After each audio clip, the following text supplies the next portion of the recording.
Hi, this is Brian.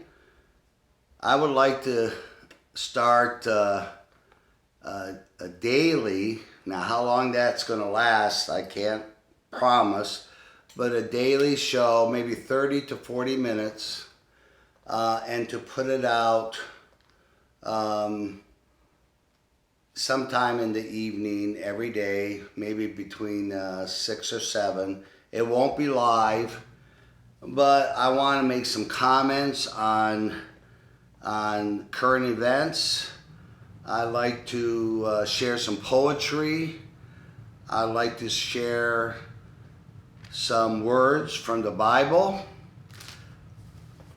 We're going to call this evening time of sharing pause. We need to pause more to be reflective on all the things that are storming around us. And hopefully you're blessed by it. If you are, you'll probably want to watch now and then. If not, don't worry, I got my kids and my wife right over here. So I'm not going to share everything, but this room right here is the living room of what's called the Mama Cash House, the home of Johnny and June Cash's parents, right across from their home. This is the home Johnny and June spent the last months together. And in this very room, Johnny Cash recorded several of his American songs. So the history in this home is quite amazing. I have decorated it in a unique way, I think. Over here you have Abraham Lincoln. This picture hung at the Ford Theater for several years.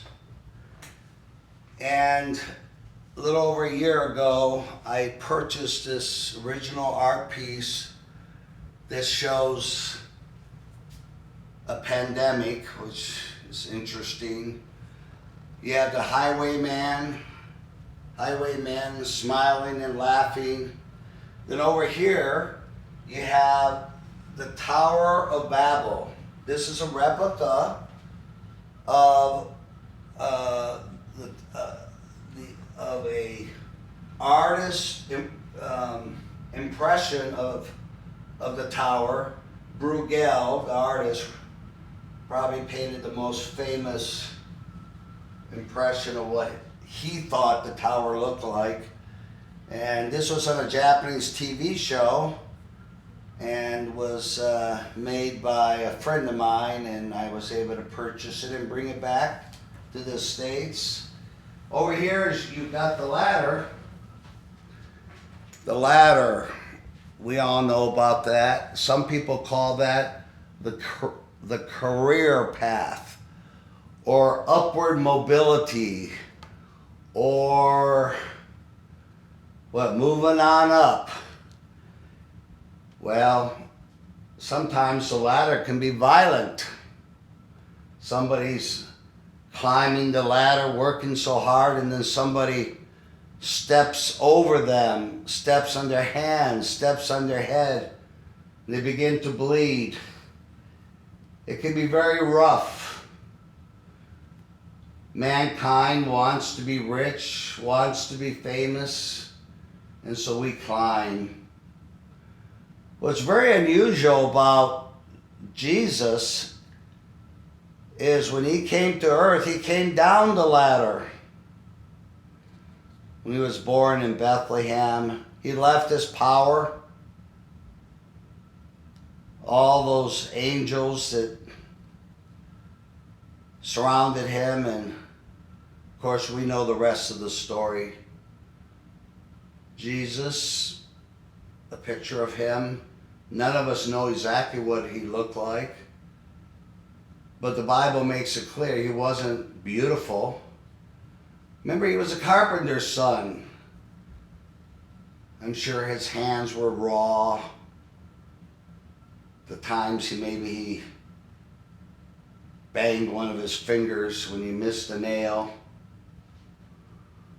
he came down the ladder, and we're all rushing up the ladder. Okay. So, Sally, could you just... So I'm going to call these sessions pause. I'm going to try to be reflective. We're all biased, but I'm going to try my best to give balance and perspective when I comment on current events. The question of racism is being bandied around quite a bit, as you know. Are we all racist? I don't really know how to answer that question, but I do know we're all sinners, and we make mistakes, and we get angry, and there are times that we hate. So to that extent, do we all carry racism inside of us? I wouldn't be surprised. None of us want to admit it. On the other hand, I'm saying all of us have it in us. Racism isn't limited to skin color. It's a human condition. Now, I'd like to talk a little bit about what happened with the police. And I would not excuse the police for the young man that was killed when a knee was placed on his neck. Terrible. And I'm sure throughout history, horrific things like that have taken place. But I also want to remind us to be reflective. Remember 9/11? When people were running away from the Twin Towers, the police and the firemen were running towards the towers, telling the people, get away, as they ran. And then climb up the steps. That was their duty. My dad was in the war. He was in the Pacific Rim. And he was in some ugly battles. He never really told me details. I think it was too hurtful. But my dad was in the American force that landed in Nagasaki, the first group. The horror beyond imagination. Little children burnt to death in horrific ways. People praying to die, but don't die for years as they suffer. Well, when the war was over, General MacArthur essentially became the Emperor of Japan. He did a fantastic job, really. We helped the Japanese write their constitution. On that constitution, they would have been able to build one of these incredible economy. For the first time, women got to vote. So many good things had happened. Well, one of the things General MacArthur told the Marines, of which my father was a Marine, is go back with a Bible. That's what they need. The healing of the heart and the soul. And my dad and mom spent over 40 years in Japan. So, after the fight, don't forget, healing has to take place. I remember my dad spanking me, and he'd always say this, you know, it's going to hurt me more. Kids don't really believe that, but he was a big man. Boy, could he spank. But you know what? The most beautiful part of the spanking was after the spanking, my dad hugged me and held me as I was crying, and I healed. Those are some of the most precious moments I ever had with my dad.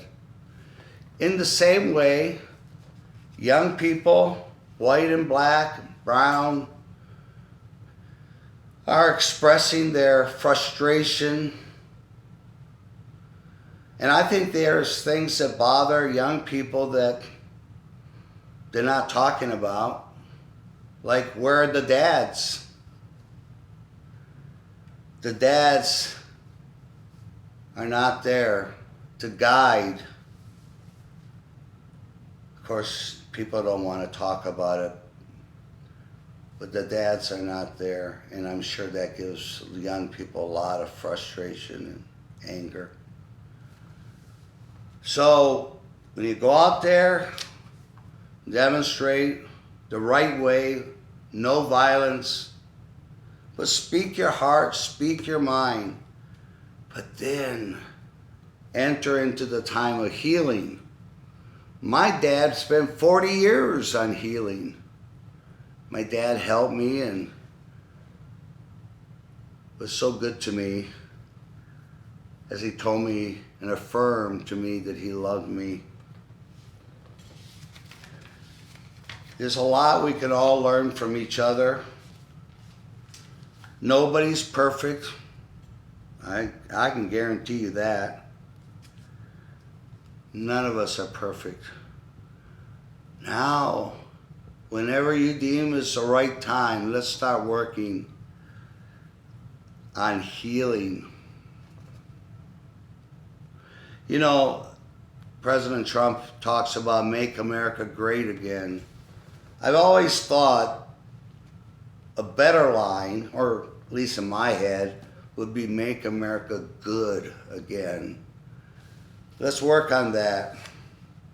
Now, if you go to my YouTube channel, Ox Vision, one word, and then a blank, and then films. It's on YouTube. I have about 100 films on there, and I have 11 or maybe 10 of what I call pause films, 1 minute, 2 minute. And I just want to play one for you as an example. Let's do God's Hand Lifts the Fallen, Sally. And to give people an example of what I'm putting up.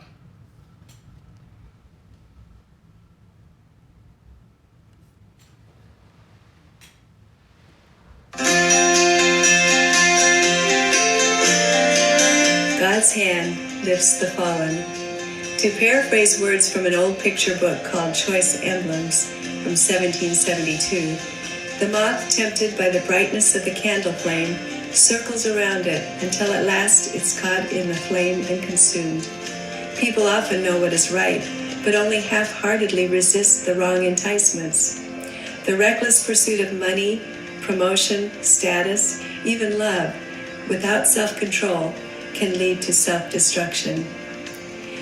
G.K. Chesterton said, "Tragedy is the point when things are left to God and men can do no more."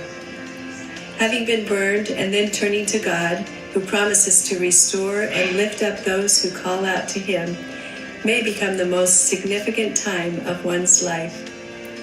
Psalm 37:24. Though he fall, he shall not be utterly cast down, for the Lord upholds him with his hand. Thank you for watching. Some days it'll be 20 minutes. Some days it'll be an hour, and I'll have other guests here, but I'm going to call this program Pause. And I hope you join. This is the first. We're putting it up today. This is Thursday night, the 24th. Yes. And of course, I'll mix and change things and so forth. Just let me know how I can do better. Now, if you haven't subscribed, that'd be sure nice. I would love you to subscribe. But look, it's not about me. And by the way, one thing I do want to encourage people during this time to be generous and to give. And this is not a giving show. I don't do that. But now and then I'll recommend one. I really think the Billy Graham, what's it called? Samaritan's Purse. They did a wonderful job. They continue to do it around the world. They haven't asked me to say this, but if I had a few nickels, that's where I'd send it, to Samaritan's Purse. But I understand we don't got a lot of nickels these days. So let's help each other. A neighbor in need, a friend that you know is suffering. Let's be generous to each other. And please don't send money to those prosperity folks that tell you if you send them money you're gonna get healed and all. You know, they're just mocking God. Please avoid them. I may get into that subject. It's a pet peeve with me. Oh well, I can never control myself. See, why did I have to bring that up at the very end? God bless you, Sally. Thanks for holding that up. And we'll be back tomorrow night at, we'll put it up at 8 o'clock every evening, Central Time. Thank you. Bye.